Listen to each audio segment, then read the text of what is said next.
Isang sponsor ang kinagulat ng pamilya ni Carla at Jomar na kung saan ay hindi nila akalain na magagawa niya ito sa dalawang mag-love team.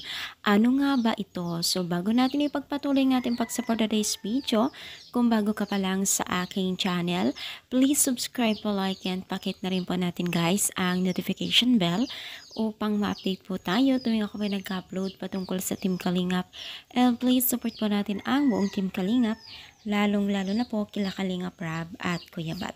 So for today's video nga po, ang pag-usapan po natin ang isa sa mga love team na kung saan po ay ikinagulat po nila ang ginawa at ang sorpresa po ng isang sponsor sa kanila. So kung maalala po ninyo, ang anniversary po ng dalawang mag-love team ito ay hindi natuloy ng celebration. Pero nag-set po ng sponsor na mag-celebration po sila sa Thailand. So, ibig sabihin yan ay gagastos na naman ang mga sponsor.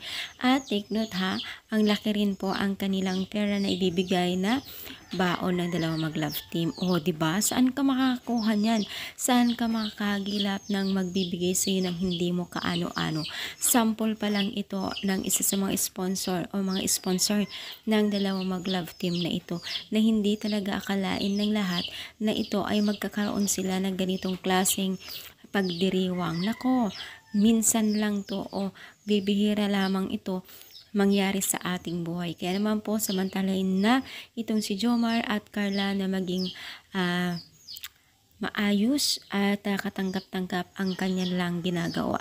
So ano masasabi ninyo? Kayo rin po ba ay masaya para sa kanila? I-comment down pala po ang ating